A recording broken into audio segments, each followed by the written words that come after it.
Here's a secret about our world. Everyone is in debt. Every single country, so who exactly is the creditor? The United States leads the pack with a staggering $40 trillion in debt, the highest figure in history.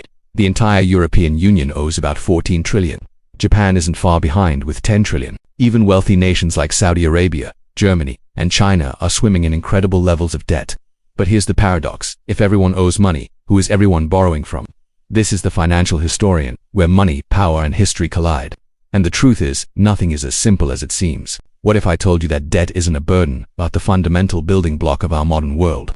Every major event, every crisis, every collapse, and every rise is built on this invisible platform of debt. And if you follow the chain of creditors, you arrive at a disturbing realization. The world isn't indebted to some shadowy figure. It's indebted to itself, but that doesn't mean everyone benefits equally. To understand how we ended up here, on a planet choked by over $315 trillion in debt, 3 times the size of the entire world economy, we need to go back. Centuries before digital transfers, the idea of national debt wasn't born on Wall Street. It was born in a war. Near the end of the 17th century, England was at war with France and running out of gold. The king appealed to wealthy merchants for a loan. In exchange for a steady stream of interest payments, backed by future taxes, they financed the kingdom. And just like that, the Bank of England was born. The state could now spend money it didn't have. In return, lenders got something priceless: government bonds. This was the origin of today's financial system.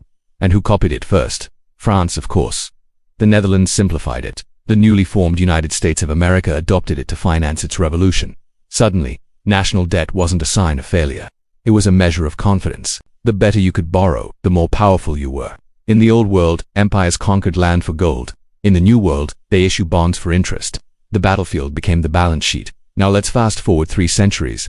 Debt has become the world's most powerful export. Global debt is growing by $1 trillion every 3 months. Every country is a debtor, and every bank is a lender. At the same time, through our taxes, our savings, and our pensions, we are all both debtors and creditors. So, who is holding the other end of the rope? Let's look at the USA of its massive debt. Almost half belongs to the public, and about 2/3 of that is owed to American banks, pension funds, insurance companies, and the Federal Reserve itself. The other third, about $9 trillion, is held by foreign countries. Japan holds about $1 trillion, China around $800 billion. So yes, America owes China money, but it's only about 2% of the total. Most of America's debt is owed to America. The Treasury issues bonds. American banks and funds buy them.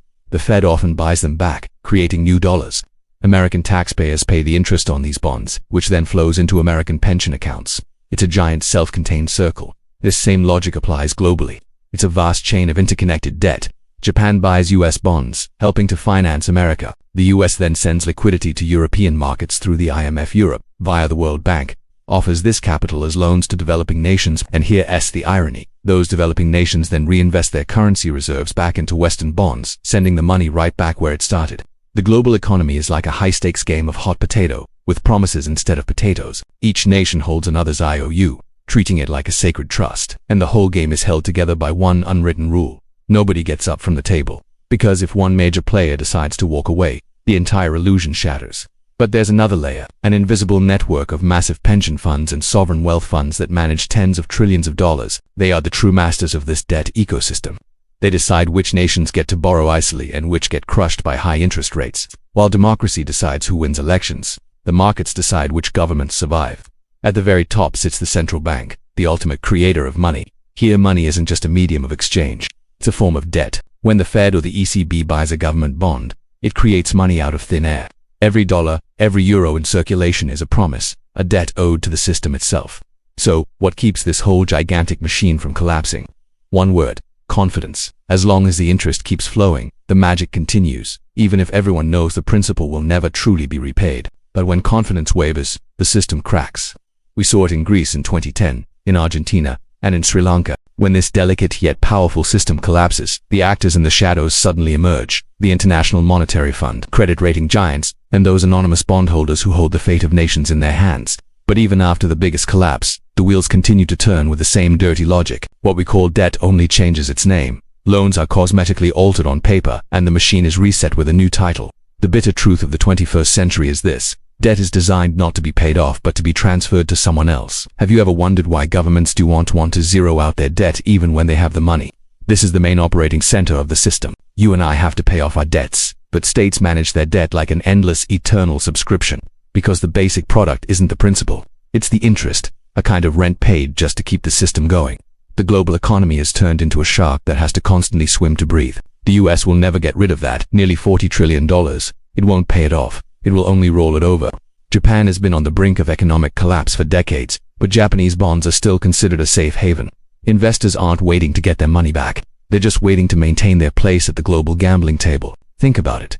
If Washington were to pay off all its debt today, the world would lose its most stable financial support, and a global collapse would be inevitable. Therefore, debt is the lifeblood of the modern capitalist system. This makes politicians' promises to balance the budget nothing more than a magic trick. The real aim isn't to eliminate debt, but to make it so attractive that the system can't function without it. This is the real secret of sovereign debt. The plan was never to repay it. The plan was to keep the world believing it. Could be repaid. It's a closed cycle of trust, and as long as this trust continues, the numbers can stretch on indefinitely. But this trust isn't distributed equally. When we say a country owes itself money, that's not entirely accurate. It's quite clear that interest payments don't flow equally through society. They flow from the bottom up, from taxpayers and workers to those who hold the debt, the institutions and the investors. In other words, debt isn't just a transfer between states, it's a transfer between classes. That's why we see these two phenomena increasing together, global inequality and global indebtedness. The system is built on this strange logic. Those who are owed are rewarded, and those who pay are punished. This pattern repeats from households to nations, and from nations to the whole world. Creditors aren't the villains, and debtors aren't the victims. They are two sides of the same engine. The real problem is what happens when that engine runs out of fuel, when new borrowing fails to keep pace with old promises. The question of who is the creditor stops being abstract and becomes deeply personal. Because at the top of this global debt pyramid, there isn't just one party to blame. It's not just China. It's not just Wall Street. It's not the IMF. It's all of them, and it's us. The current economic system has transformed debt itself into money. States issue it, banks multiply it, investors trade it, and citizens are forced to depend on it. It's become so blurred, it's unclear exactly who is the debtor and who is the creditor.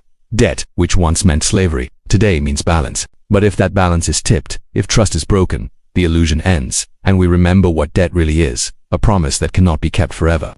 If this video gave you a new perspective, consider subscribing, and if you'd like, please write your age in the comments.